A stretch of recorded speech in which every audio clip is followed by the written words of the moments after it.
জি, আসসালামু আলাইকুম দর্শক। আমি আপনাদের সামনে উপস্থিত হয়েছি একটি নতুন চ্যানেল নিয়ে। আমার চ্যানেলটার নাম হচ্ছে সিম্পল থিংকিং। আমি আপনাদের সাথে কিছু বিষয় শেয়ার করব। এই সেটাই আমার উদ্দেশ্য। তো আমরা অফকোর্স আমার যে কথাগুলো বলা হবে সেটার আমাদের প্রেক্ষিত হচ্ছে বাংলাদেশ। তো বাংলাদেশে তো বিভিন্ন রকম ইস্যু আছে, ইস্যুর কোনো শেষ নাই। তবে আমরা এই মুহূর্তের জন্য যে ট্রানজিশনাল পিরিয়ড আমরা যাচ্ছি এবং এখানে একটা আমাদের জন্য বড় একটা সুযোগ আসছে, সেটা হচ্ছে বিভিন্ন রকম সংস্কার করতে হবে।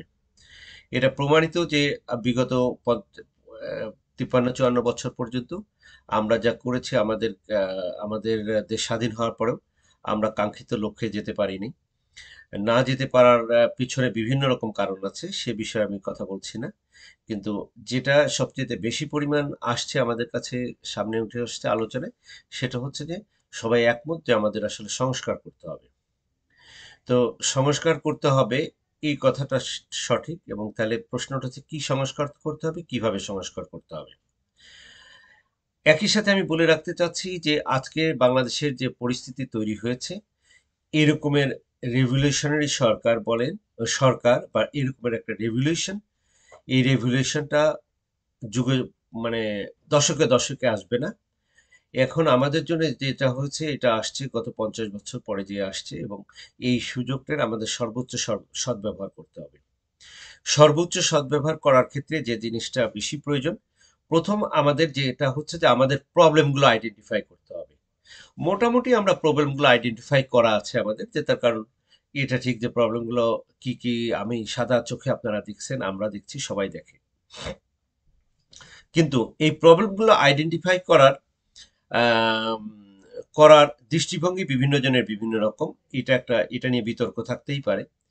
কিন্তু যেখান থেকে আমি বলতে চাচ্ছি যে প্রবলেমটা শুরুটা কোথায়, প্রবলেমটা শুরুটা আসলে দেখতে হবে। এবং শুরুটা যদি আমরা আইডেন্টিফাই করতে পারি, কেন প্রবলেমটা হয়েছে সেটা যদি আইডেন্টিফাই করি, তাহলে পরে আমাদের এই যে সমস্ত সংস্কার কাজের জন্য আমরা হাত দিয়েছি, সেই সমস্ত কাজগুলো সংস্কারগুলো করা হলে পরে আম, বরং এটা সাস্টেনেবল হবে, এই সংস্কারগুলো সাস্টেনেবল হবে। আর আমরা যদি উপর উপর দেখে সমস্যার সমাধান করি, সমস্যাগুলো চিহ্নিত করে মানে আহ, সংস্কার করতে চেষ্টা করি, তাহলে it will not work. It will not work. তো এই জন্যেই আমার এই আলোচনাতে মূলত প্রবলেমগুলো শুরু কোথায়, এটা নিয়ে আমি আমার আমার আম, চিন্তা ভাবনা এবং আমার ধারণাটা আপনাদের সাথে শেয়ার করব। এবং আমি একটা বিশ্বাস করি যে অফকোর্স আমার এই চিন্তার সাথে কেউ কেউ দ্বিমত পোষণ করতে পারেন, করতেই পারেন। আবার আমার এই চিন্তাগুলো কারোর জন্য অনেক বেশি নতুন চিন্তার দ্বার খুলে দিতে পারে। যাক, এবার মূল আলোচনায় আসা যাক।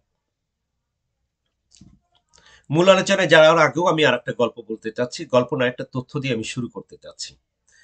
এই তথ্য দিয়ে শুরু করার পিছনে যে কারণ, সেটা হচ্ছে কি যে আসলে এই সংস্কার আমি যে আলোচনা করছি বা সংস্কারটা কেন প্রয়োজন, এটার গভীরতা বোঝার জন্যই বেসিক্যালি আমি এই তথ্যটা দেওয়া শুরু করা। বছর চারেক আগে একটা গবেষণা করে, গবেষণায় আসে, বিশ্বব্যাংকের অর্থায়নে একটা গবেষণা করা হয় ইয়াং ছেলে মেয়েদের উপরে। এই গবেষণায় দেখা যায়, ফলাফল দেখা যায় যে বাংলাদেশের 83% তরুণ, যাদের বয়স হচ্ছে 20 থেকে 35 বছর, এই তরুণ, তারা বাংলাদেশে তারা থাকতে চায় না। তারা বাংলাদেশে থাকতে চায় না, তাদের ভিতর হতাশা কাজ করছে। এবং এই এত অনেকগুলো কিছু ফ্যাক্টর আসে, যে ফ্যাক্টরগুলো তাদেরকে বাংলাদেশ থেকে চলে যাওয়ার ক্ষেত্রে সহায়ক ভূমিকা পালন করছে। তাদের ভিতরে যে সমস্ত বিষয়গুলো এই কারণ হিসাবে যেগুলো চিহ্নিত করা হয় ওই গবেষণায়, সেটা হচ্ছে যে যেমন যেমন একটা আছে বৈষম্যের শিকার, দুর্নীতি, নিরাপত্তাহীনতা, সন্ত্রাস, শিক্ষার অভাব, কাজের অভাব। এই 8টা 10টা মূল কারণ হিসেবে এখানে চিহ্নিত করা হয়।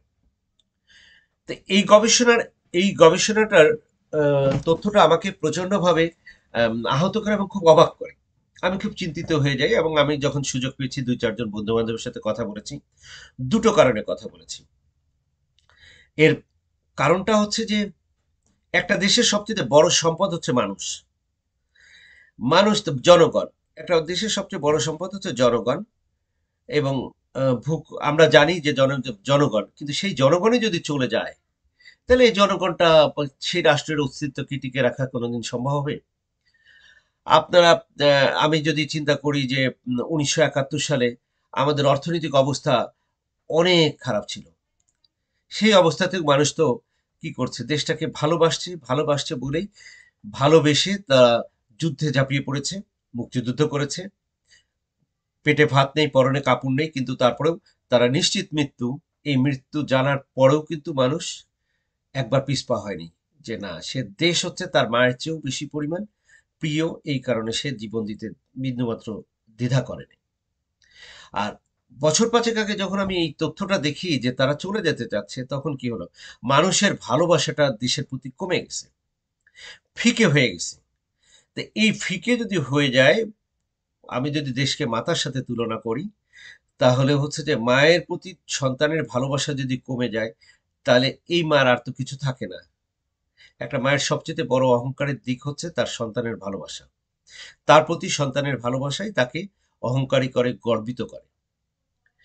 এই রিয়ালাইজেশন থেকে আমি আসলেই খুব বেশি পরিমাণ চিন্তিত হয়ে যাই। কিন্তু জুলাই আগস্টে জুলাই আগস্টের এই বৈষম্য বিরোধী আন্দোলন, বৈষম্য বিরোধী আন্দোলনের প্রেক্ষিতে আমি যেটা দেখলাম যে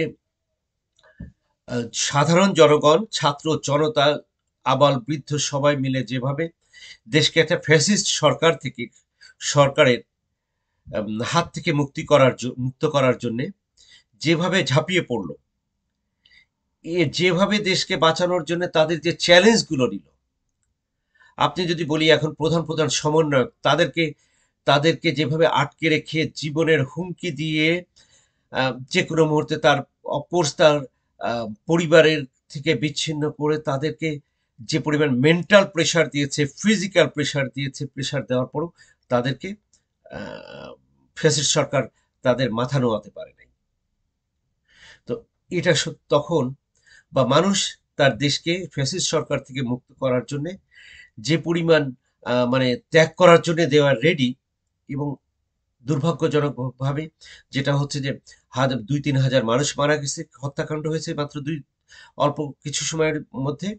প্লাস হচ্ছে লাখ লাখ লোক, তরুণ আবার বৃদ্ধ, তারা হচ্ছে যে আহত হয়ে অবস্থা হয়ে গেছে।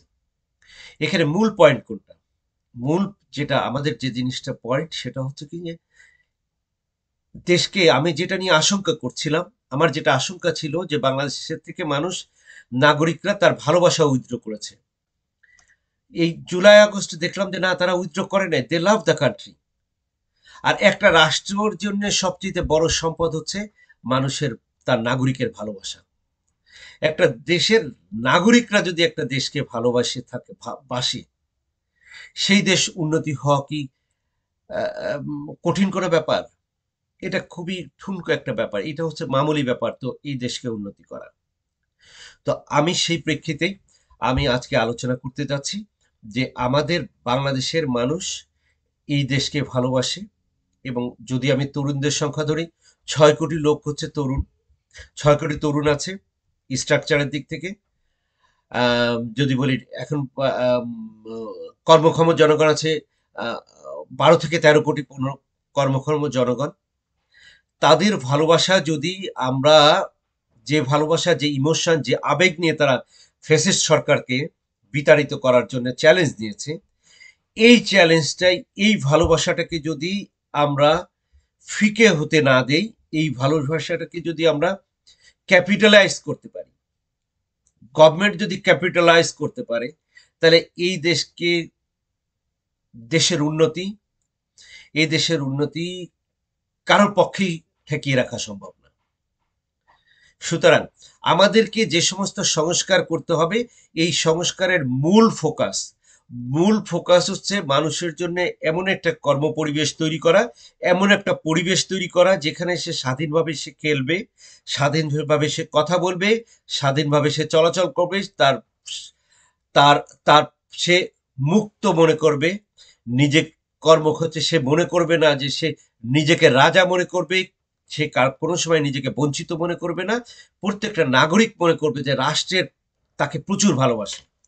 রাষ্ট্রের ভালোবাসাটা হচ্ছে যে এখানে ইম্পর্টেন্ট। রাষ্ট্র কোনোভাবে একটা মানুষ মনে করতে পারবে না, যে কোনো নাগরিক মনে করবে না যে না, রাষ্ট্র তার সাথে অবিচার করছে, রাষ্ট্র তাকে কোনো কিছু কম দিয়েছে। সবাই মনে করবে, তাদের ভিতর এই এনভায়রনমেন্টটা ক্রিয়েট করতে হবে যে প্রত্যেকে মনে করবে কি যে আমাদের অনেক লিমিটেশনস আছে, আমাদের দেশে অনেক লিমিটেশনস আছে। প্রথমত অর্থনৈতিক লিমিটেশনস আমাদের অনেক, কিন্তু এই লিমিটেশনস গুলো অ্যাডাপ্টিবিলিটি, এই লিমিটেশনকে অ্যাডাপ্ট করার দক্ষতা আমাদের বাংলাদেশের মতো অন্য কোনো দেশের লোকের নাই।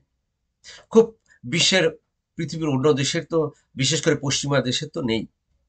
তাহলে আপনি বলেন যে সুতরাং মানুষকে যে জায়গায় ফিল করতে হবে, যে জিনিসটা মানুষকে এমন একটা পরিবেশ দিতে হবে, মনে করবে যে না, রাষ্ট্রের অনেক সামর্থ্য নেই, কিন্তু সে যা করছে সে আমাকে ডিপ্রাইভ করছে না। প্রত্যেকটা নাগরিকের ভিতর এই ভাবনাটা তৈরি করাটাই এখন হচ্ছে চ্যালেঞ্জ, এবং সমস্ত সংস্কারের মূল জায়গার ফোকাসটা হওয়া উচিত এখানে। তো যাই হোক, যে জিনিস যেটা আমি বলতে চাচ্ছি সেটা এরকমেরই কথা। তো এই সংস্কারের ক্ষেত্রে যে সংস্কার, আমরা যা কয়েকটা সংস্কার কমিশন গঠিত হয়েছে, এর ভিতরে একটা সংস্কার কমিশন আছে প্রশাসনিক সংস্কার কমিশন। প্রশাসনিক অন্যান্য সংস্কার কমিশনে যায় যে কটা দুর্নীতি সংস্কার কমিশন, বা আরো কিছু কমিশন গঠিত হয়েছে, বা মোট 10টা কমিশন আছে, বিচার বিভাগের সংস্কার কমিশন, এই সমস্ত সংস্কার কমিশন, সংবিধান সংস্কার কমিশন, এই সমস্ত